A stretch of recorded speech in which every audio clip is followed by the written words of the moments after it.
Welcome to Home Farm. Our underfloor heating stopped working this week and we've had a lot of issues trying to get plumbers and electricians to come out and see us. So I've gone online and I've tried to investigate and find the solution for what is potentially wrong with our underfloor heating. Before we proceed any further, I do have to make an explicit warning in that you are working with live electricity while in excess of 220 volts. This is dangerous because it can give you a very, very serious jolt. So if this isn't something that you are accustomed to or something that you don't want to undertake, there is a high level of danger associated here because you are working with electricity. So please, this is a very, very serious warning. Please respect electricity. I saw a poster recently that said you don't get many any second chances. It's an excellent point when working with electricity, so please respect it. Pay extra caution to any live wires that you are working with. In our case, with regards to this motor change, there are only 2 live wires that you're dealing with. All systems are obviously wired differently. You may have different wires to what we've got that are exposed. So if there's an exposed wire, do not put your fingers on them. Use a multimeter if you have to before handling them. That's something that I've learned. And once you have identified the live wires that you have to work with and it's time to work with them, make sure that you turn the electricity circuits off for that particular area. Use the multimeter before handling them. If it reads 0, then you can basically work with them. So again, please respect electricity because it can be very, very dangerous. This is our central wiring box by Heat Miser. So we can see those amber lights. Those amber lights are signifying that the thermostats in the various rooms where the underfloor heating is are actually calling for heat. We have purchased a multimeter to figure out where the electricity is running and what is potentially wrong. As part of our investigative journey, we think that the problem is emanating from this motorized valve. As you can see, this is quite an old valve. This was put in by the previous owners. That's why they've written UFH on it for underfloor heating.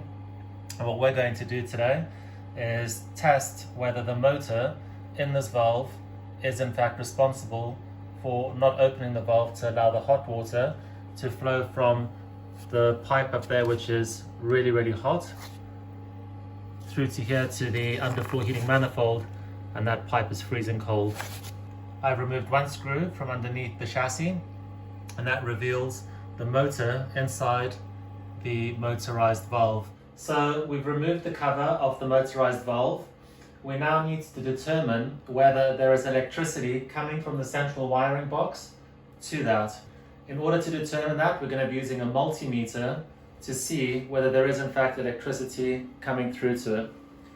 We're going to switch it onto 600 volts peak, which is on that side. The reason we've set it to 600 is because the voltage through there will be around 240. What we have to do next is come to the unit itself. There is a blue wire and a brown wire. The brown wire obviously is the live, the blue is the neutral. There's a plastic cap on that. The reason there's a plastic cap is because that wire is live, and if you touch it, it's going to shoot 240 volts through you, which obviously is not very comfortable to do. So what you have to do is remove the cap very delicately, taking care not to touch those wires with your fingers. I'm going to take the red prong now.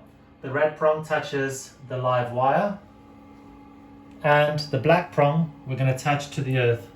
As you can see, that is reading 246 volts.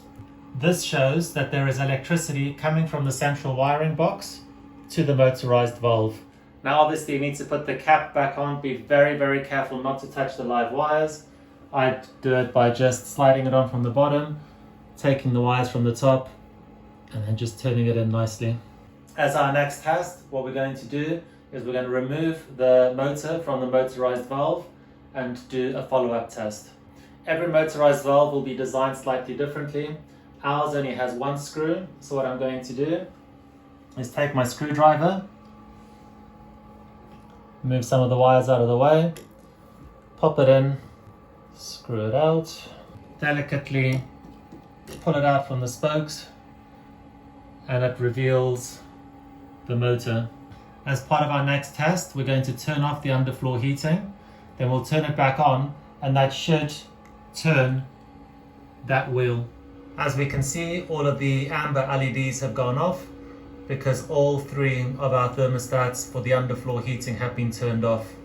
For the next test, you'll need two of you to do this. What we're going to do is my wife's going to turn on the thermostat for one of the underfloor heating zones.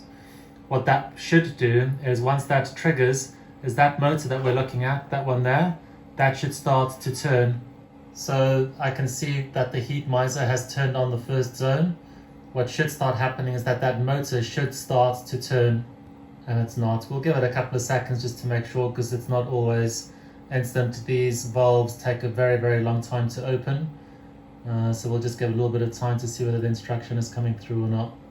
So by all accounts, it's not turning. That does now indicate that the motor is gone. What we'll do now is head down to the hardware store and buy a replacement. As we can see, I have taken the motor off. Before I did that, I isolated the mains coming into here. In fact, I isolated the whole underfloor heating system. So the heat miser wiring box is also disconnected. So everything to do with the underfloor heating is off. Before I actually touched those cables, I did use the multimeter to make sure that there was no more electricity running through it. I have now gone to our local hardware store and got a replacement, which I will be showing you how to put on next. Fortunately for us, the hardware store had the exact model that we had. And what's included inside the box is the replacement motor, along with some screws and the plastic isolator caps. As you can see, I have taken the two peach colored wires that come out of the motor and connected them to the live and the neutral wires respectively.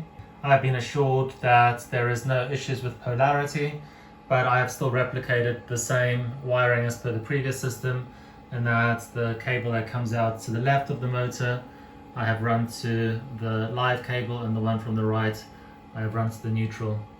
So the next step for us now is to take this motor and we shall fix it into place, and then we shall fire it up, and hopefully it will open the valve for our underfloor heating.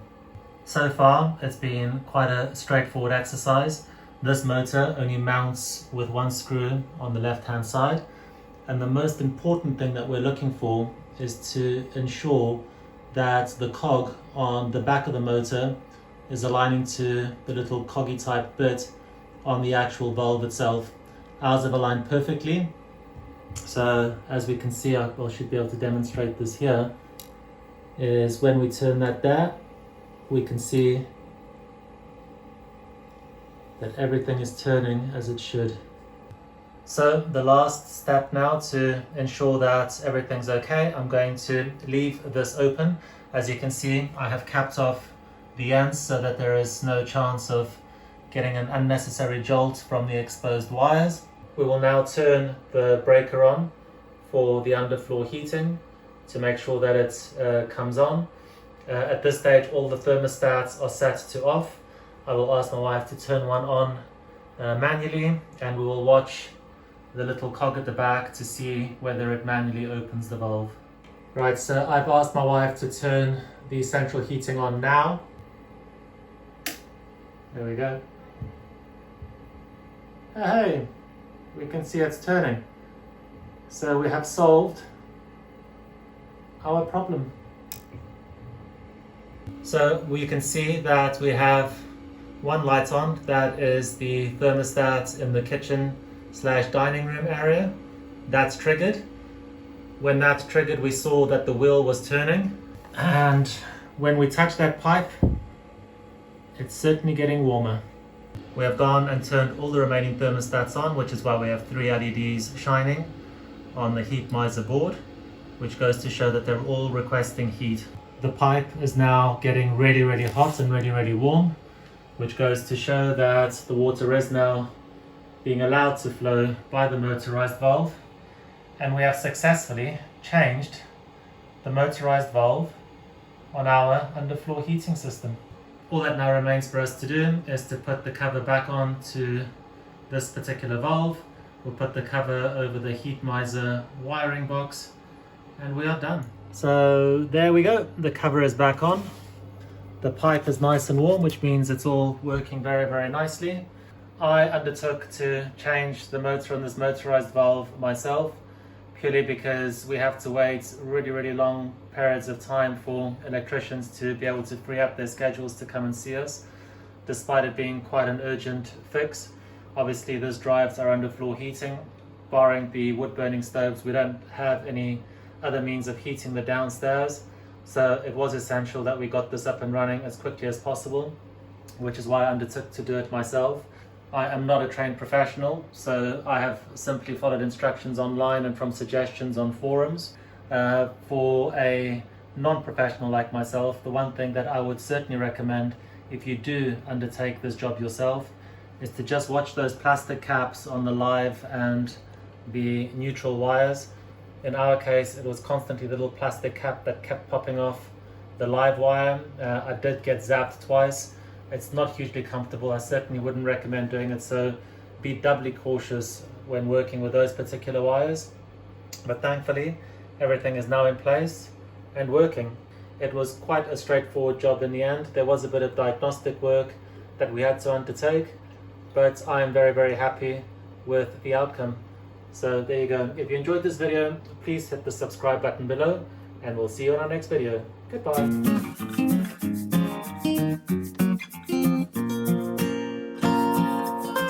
Thanks for watching. You can also follow us on Twitter or check out our website at myhomefarm.co.uk.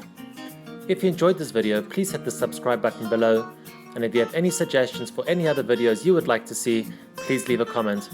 We hope to see you on our next video.